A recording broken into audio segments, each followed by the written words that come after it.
Yes. Good afternoon बेटा। Good afternoon all of you. आशा है कि आप सब घर पर स्वस्थ होंगे। यस, और स्वस्थ ही रहें, साथ ही लेकिन अपनी पढ़ाई भी करते रहें। बेटा, कल की कक्षा में हमने पाठ जूझ के अभ्यास प्रश्न सार किया था। जूझ पाठ के बारे में हमने जाना कि जूझ का क्या अर्थ है। जूझ का अर्थ है, यस आंचल, जूझ का क्या अर्थ है बेटा? जूझ का अर्थ है संघर्ष। Very good. जूझ का अर्थ है संघर्ष। सबके जीवन में संघर्ष बेटा होना चाहिए। संघर्ष के बिना जीवन नहीं है। Struggle, life is struggle and struggle is life. संघर्ष ही जीवन है और जीवन ही संघर्ष है। ये आप लोग पढ़ाई कर रहे हैं इस समय, ऑनलाइन क्लासेस ले रहे हैं, तो ये क्या है? ये संघर्ष ही तो है। भले ही आप स्कूल में भी आओ, वो भी संघर्ष है। क्यों?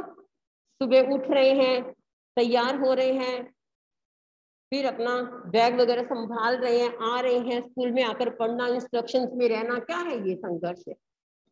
तो जूझ, यहाँ पर लेखक, इस पाठ के लेखक कौन से हैं, कोई बताएगा? इस पाठ के लेखक का नाम क्या है? Yes Dushyant.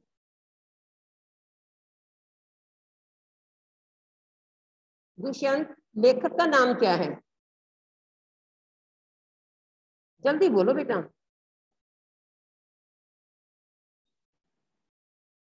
Yes ma'am. Anand Yadav. Anand Yadav, very good. लेखक का नाम है आनंद यादव। और लेखक ने अपने बारे में ही ये पाठ सब कुछ लिखा है, किसी और के बारे में नहीं लिखा। लेखक ने जूझ पाठ अपने लिए लिखा है कि उसमें कितना संघर्ष है, कितना पढ़ने की लालसा है।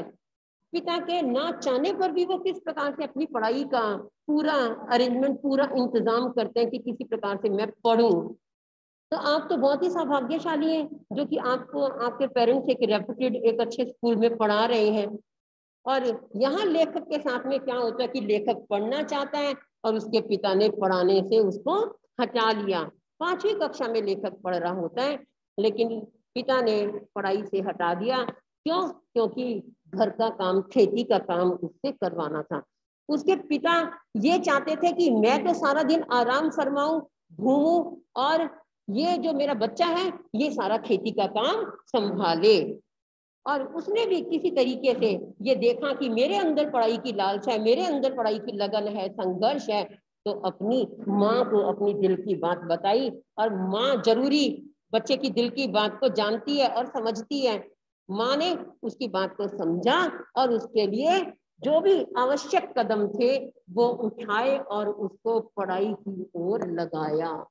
किसी भी तरीके से मेहनत करके ये देखा कि इस बच्चे को पढ़ाई की तरफ लगाया जाए। अब उसको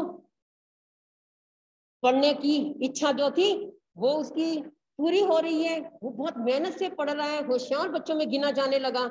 इसी प्रकार से हमें भी बेटा लगन से, संघर्ष से पढ़ना चाहिए। यहाँ देखिए, पहला प्रश्न है बेटा, आज हम इसके कुछ अभ्यास प्रश्न करते हैं। दत्ताजी राव ने लेखक की पढ़ाई की समस्या का समाधान किस प्रकार से किया? दत्ताजी राव ने लेखक की पढ़ाई की समस्या का समाधान जो था वो इस प्रकार किया कि पहले तो हम बताएंगे कि दत्ताजी राव बहुत ही उदार हृदय के थे और सबकी सहायता करते थे।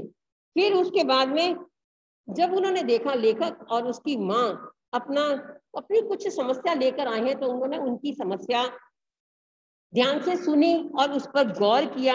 और उन्होंने कहा कि मैं चाहे कुछ भी हो जाए, साम दाम दंड भेद सब लगाकर, सब तरीके अपनाकर इस बच्चे को जरूर पढ़ाऊंगा। और उन्होंने दादा के आने पर हाल चाल पूछा और बच्चे की पढ़ाई के संबंध में पूरी बात थी। उनको खूब फटकार भी लगाई। उनकी डांट से दादा को कुछ शर्म आ गई और उन्होंने आनंद की पढ़ाई का काम जो था वो शुरू करवा दिया। आनंद की पढ़ाई के लिए सहमति देगी। नेक्स्ट, जूझ कहानी के माध्यम से लेखक ने हमें क्या सीख दी है? लेखक बहुत ही प्रतिभा संपन्न है और बच्चे सभी प्रतिभा संपन्न होते हैं। लेखक जो था वो खेती का काम करता था, खेतों में काम करता था, ढोर चराता था, खेतों में पानी देता था, अपनी सारी शक्ति वो क्या खेत में लगा देता था। पढ़ाई की इच्छा उसको अंदर ही अंदर कचोट रही थी। उसने क्या किया, अपनी माँ से अपनी दिल की बात कही और उसे पढ़ने का अवसर मिला। उसने कविता पाठ करने में भी सबको पीछे छोड़ दिया, गणित के सवाल करने में भी उसने सबको पीछे छोड़ दिया। सभी अध्यापक उसे आनंदा कहकर पुकारने लगे। उसे मानो ऐसा लगता था कि अपनी खुद की पहचान आज मिल गई है, और उसे लगा कि मैं अंदर से बहुत खुश हूँ। मनुष्य के उसने ये हमें ये सीख दी है कि मनुष्य के जीवन में शिक्षा का बहुत महत्व है। अगर मनुष्य होते हुए कोई इंसान नहीं पढ़ता तो वो मनुष्य होते हुए पृथ्वी पर पशुओं के समान घूमता है। बेटा पढ़ाई देख लो कितनी जरूरी है, इसलिए आप सब पढ़ाई का मौका कभी भी मत छोड़ा करो। ठीक है बेटा, नेक्स्ट देखिए। 5वीं कक्षा में थर्ड, जूझ कहानी के मुख्य पात्र की 3 विशेषताएं बताओ। मुख्य पात्र कौन है? आनंद यादव। आनंद यादव की मुख्य 3 विशेषताएं क्या? उसके अंदर पढ़ने की लालसा थी, इच्छा थी, संघर्षशील था दूसरा, तीसरा परिश्रमी, और फिर लगनशील। उनकी तो सारी विशेषताएं हैं, आप हर विशेषता को अच्छे तरीके से विस्तार पूर्वक जानकर लिख सकते हैं। पढ़ने की इच्छा कि वो 1.5 साल से स्कूल नहीं गया था और पिता ने पढ़ाई से मना कर दिया था, फिर भी उसने किसी न किसी तरीके से पढ़ने की इच्छा अपनी बात माँ से कही और इस काम में दत्ताजी राव देसाई की पूरी मदद ली। परिश्रमी है, इतनी परिश्रम से वो पढ़ते थे, परिश्रम से खेतों में काम करते थे, और फिर सबसे पहले खेत पर जाना, फिर वहां से स्कूल जाना, स्कूल से फिर खेत आना, खेत से फिर घर जाना। कितनी मेहनत करते थे। जिस दिन कभी खेत में काम होता था गैर हाजिर भी होना पड़ता था स्कूल से, पाठशाला से। तो इसलिए परिश्रमी, लगनशील, हर काम को बड़ी लगन से तन्मयता से करते थे। वो सुबह क्या करते, 6 महीने 1.5 साल के बाद भी स्कूल जाते हैं, तो मेहनत के बल पर ही होशियार बच्चों की श्रेणी में आ गए थे। 5वीं कक्षा में दोबारा पढ़ने आए लेखक को किन कठिनाइयों का सामना करना पड़ा? यस आंचल बोलो बेटा। जो लड़के चौथी पास करके कक्षा में आए थे, लेखक उनमें से गली के 2 लड़कों के सिवाय और किसी को नहीं जानते थे। जिन लड़कों को वह कम अकल और अपने से छोटे समझते थे, उन्हीं के साथ उन्हें बैठना पड़ रहा था। वे अपनी कक्षा में पुरानी विद्यार्थी होकर भी अजनबी बनकर बैठ रहे थे। यस, जिन बच्चों को वो अपने से छोटा समझते थे कि इनको कुछ नहीं आता, आज उनके साथ में बैठना पड़ रहा था उनको। और क्या था ये, उन्होंने उन्हीं के साथ उसको बैठना पड़ा। अपनी कक्षा में पुराना विद्यार्थी होकर भी एक अजनबी सा बनकर वो रह गए थे। पुराने जो साथी थे वो उनको खूब अच्छे तरीके से जानते थे, मगर जो नए लड़के थे वो उनका मजाक उड़ाते रहते थे और उनको परेशान करते थे। कभी उनका गमछा, कभी उनकी धोती उसको खींच डालते, और उसके मन में एक यह दुख था कि इतनी कोशिश करके भी अगर मुझे पढ़ने का अवसर मिला है, तो उनके उस समय आत्मविश्वास में किसी तरीके से कमी आ गई थी। उस समय उनको इस प्रकार की कठिनाइयों का सामना करना पड़ा। जूझ कहानी में दत्ताजी राव की क्या भूमिका रही है? जूझ कहानी में दत्ताजी राव की सबसे अहम भूमिका रही है। उन्हीं के बलबूते पर जो लेखक है वो पढ़ने के लिए दोबारा से उसके पिता लेखक को पढ़ाने के लिए दोबारा से उन्हीं के आधार पर उन्होंने सहमति प्रकट की, और इस कहानी में लेखक को आगे बढ़ाने का पूरा जो हिस्सा है वो दत्ताजी राव का ही है। अगर दत्ताजी राव उसके पिता को नहीं समझाते तो लेखक की आगे की पढ़ाई कभी भी शुरू नहीं हो सकती थी। इसलिए मेरे विचार से यही है कि दत्ताजी राव ही ऐसे हैं जिन्होंने आनंद की पढ़ाई के लिए सारा कार्यक्रम जो था, सारी दोबारा से उसके लिए योजना बनाई और उसको पढ़ने के काबिल किया।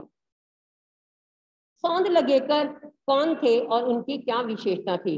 सौंद लगेकर उनके मराठी के अध्यापक थे।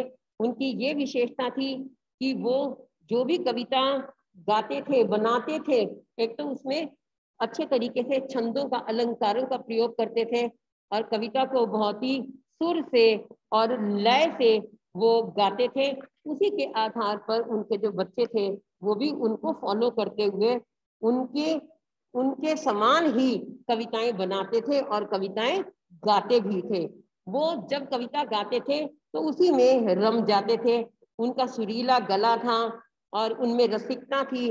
उन्हें पुरानी और नई मराठी कविताओं के साथ साथ अंग्रेजी की कविताएं भी याद थीं, इसलिए वो खुद भी कविता रचते थे और बच्चों को भी सुनाते थे। लेखक का पाठशाला में विश्वास कैसे बढ़ा? लेखक का पाठशाला में विश्वास कैसे बढ़ा?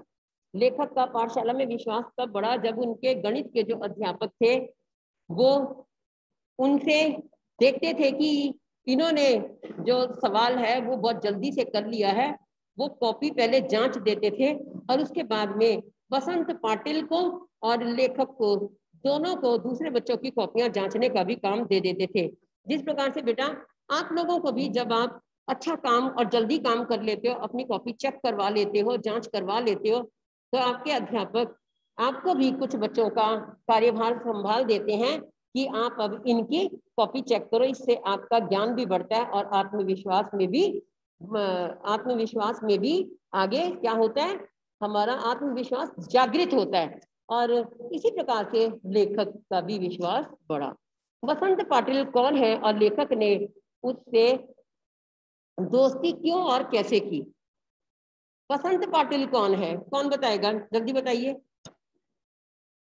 बसंत पाटिल एक दुबला पतला और होशियार लड़का है, शांत स्वभाव का है, हर समय पढ़ने में लगा रहता और जो कक्षा में पढ़ाया जाता उसकी घर से पूरी तैयारी करके वो आता था। उसके सभी सवाल ठीक होते थे, दूसरों के सवालों की भी जांच करता था। कक्षा का उसको मॉनिटर बना दिया गया था।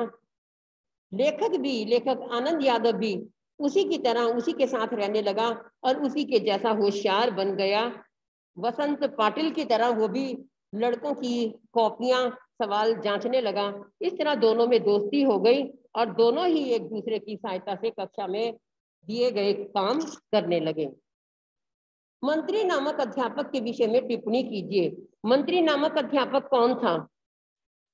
यस, जो मंत्री नामक अध्यापक था ये गणित के अध्यापक थे।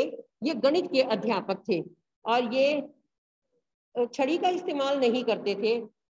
ये क्या करते थे, जब भी कोई बच्चा गलत काम करता था उसको गर्दन से पकड़कर और उसको एक घूसा लगा देते थे।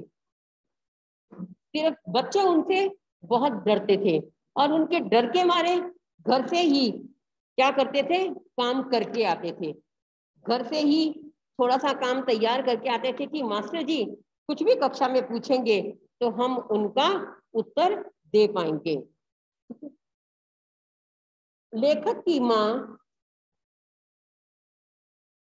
उसके पिता की आदतों से वाकिफ थी। लेखक की माँ ने उसका किस प्रकार से साथ दिया? लेखक की माँ ने किस प्रकार साथ दिया, बताओ, कोई तो बोलो बच्चे। यस दुष्यंत बोलो बेटा। लेखक की माँ अपने पति के स्वभाव से अच्छी तरह वाकिफ थी। वह जानती थी कि वह अपने लड़के को पढ़ाना नहीं चाहता। पढ़ाई की बात से वह बड़ेला सुअर की तरह गुर्राता है। ये लेखक की माँ जो थी वो अपने पति के स्वभाव को अच्छे तरीके से जानती थी। वो जानती थी कि वो अपने बेटे को पढ़ाना नहीं चाहता और खुद सारा दिन घूमता रहता है, अपनी मौज मस्ती करता रहता है। इसके बावजूद भी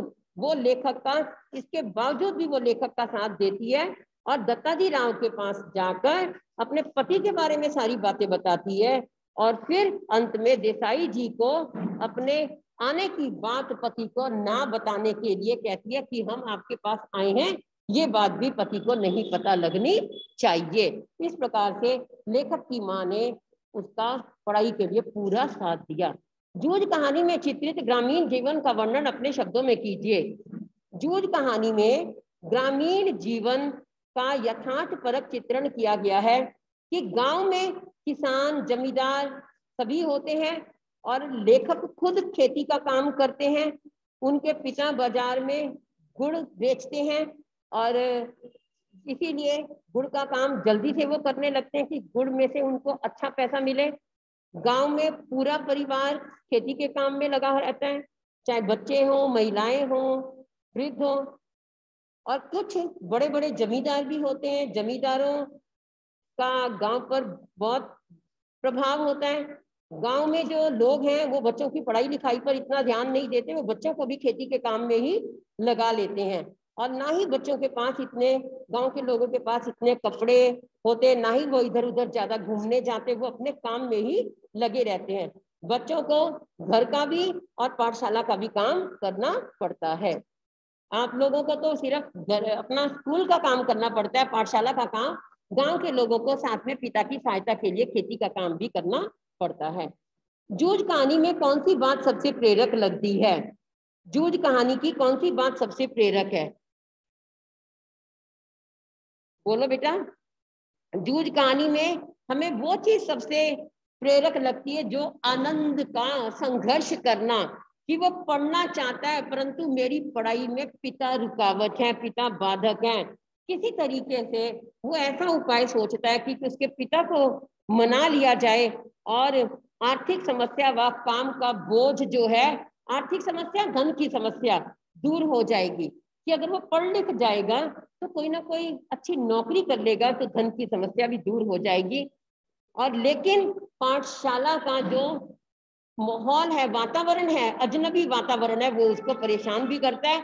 फिर भी वो इन परिस्थितियों का सामना करते हुए भी अपनी लगन को, अपने संघर्ष को नहीं छोड़ता और एक दिन होशियार बच्चों की पंक्ति में खड़ा हो जाता है, होशियार बच्चों में गिना जाने लगता है।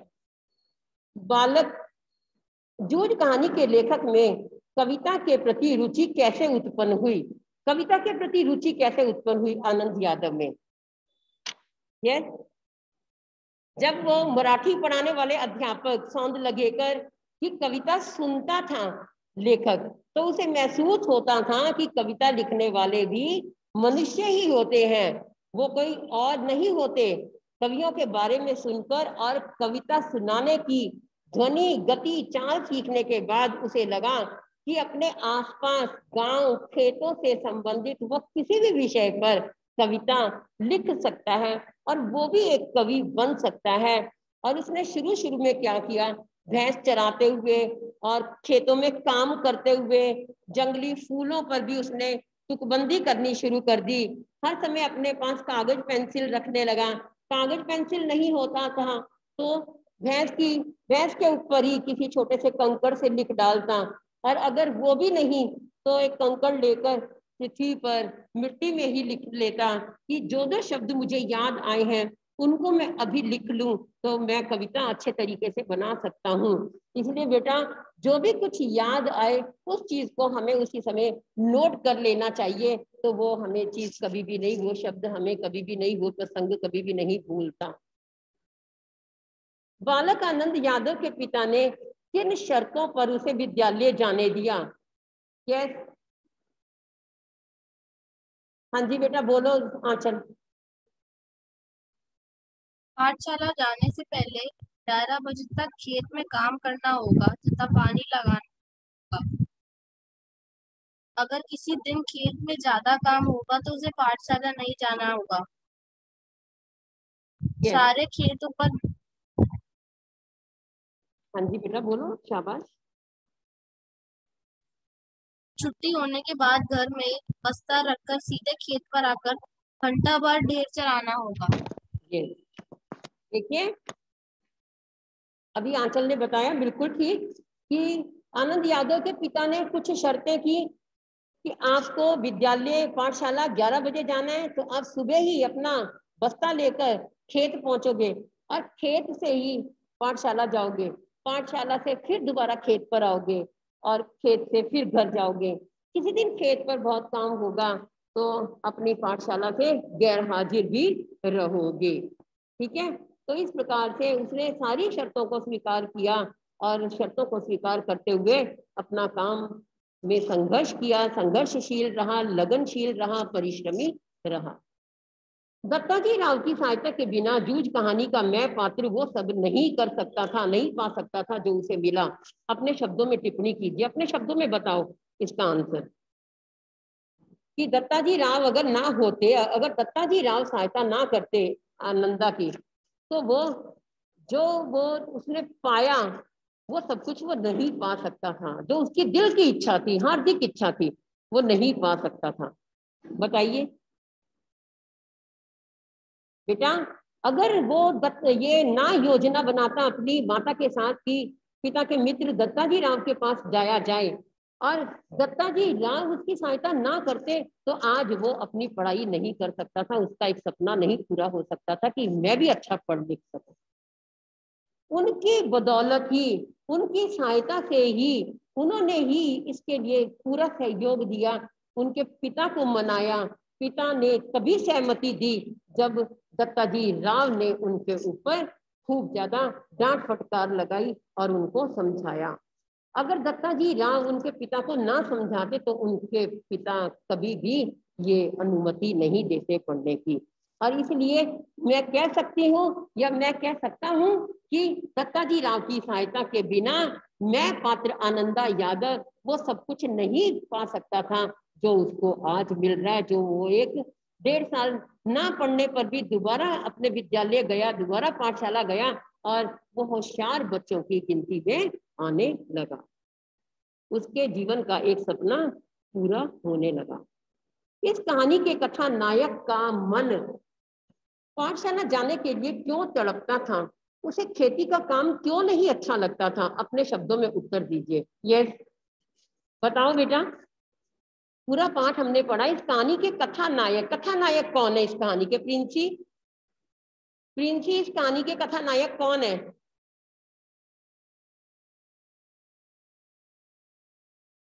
प्रिंसी जल्दी बोलो बेटा। दुष्यंत आप बोलो, इस कहानी के कथा नायक कौन है? मैम आनंद यादव। हाँ, आनंद यादव, वेरी गुड। गर्व आप बताइए कि इस कहानी के कथानायक का मन पाठशाला जाने के लिए क्यों तड़पता था और उसे खेती का काम क्यों नहीं अच्छा लगता? अपने शब्दों में उत्तर दीजिए। गर्व। यस मैम, इस कहानी के कथानायक का मन पाठशाला जाने के लिए इसलिए तड़पता था क्योंकि उन्हें पढ़ना लिखना अच्छा लगता था तथा उनका पढ़ाई में ज्यादा मन लगता था तथा उन्हें खेतों का काम इसलिए अच्छा नहीं लगता था क्योंकि वह पढ़ना चाहते थे।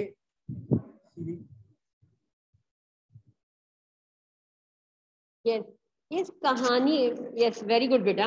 इस कहानी के कथानायक आनंद यादव का मन पाठशाला जाने के लिए इसलिए तड़पता था क्योंकि उसे खेती का काम नहीं अच्छा लगता था।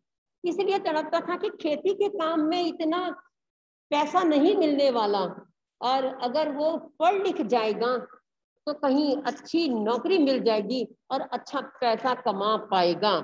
इसलिए उसका मन पाठशाला जाने के लिए तड़पता था। और एक बात और थी कि उसके मन में था कि अगर हम मनुष्य होकर भी नहीं पढ़ते तो हम इस पृथ्वी पर मनुष्य रूपी जानवरों की तरह ही हम घूम रहे हैं। इसलिए बेटा पढ़ाई जीवन में बहुत जरूरी है, शिक्षा बहुत ही जरूरी है।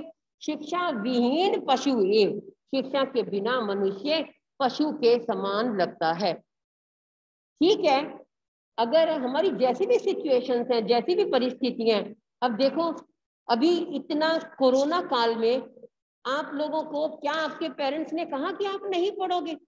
सबके पेरेंट्स ने कहा कि पढ़ोगे, आप भले ही कैसे भी पढ़ोगे। सब टीचर्स ने भी कहा कि आप पढ़ोगे क्योंकि पढ़ाई बहुत जरूरी है। शिक्षा जीवन के लिए बहुत जरूरी है। शिक्षा जो है, विद्या जो है सबसे अमूल्य धन है। विद्या के समान कोई भी धन नहीं है। आपको सबने कहा आप कैसे भी पढ़ो, ऑनलाइन पढ़ो, अब आप पढ़ रहे हो, लेकिन क्या, किस लिए? आपके भले के लिए, आपके फ्यूचर को देखते हुए, आपके भविष्य को देखते हुए। यहाँ आनंद यादव भी अपने भविष्य को देखते हुए, अपने फ्यूचर को देखते हुए पढ़ना चाहता है। पढ़ने के लिए उसका मन तड़पता है। उसके पिता ने जब उसको पढ़ाई से हटा दिया था तो वो बहुत दुखी हो रहा था। वो सोचता था कि अपने मन की बात किसे कहूँ, पिता से तो बहुत डरता था, लेकिन उसने अपनी मन की बात अपनी माँ से कही और अपनी माँ को मनाया कि किसी तरीके से ऐसा काम करें, ऐसी योजना बनाएं कि जिससे मेरे पिता पढ़ाई के लिए सहमत हो जाएं। ठीक है।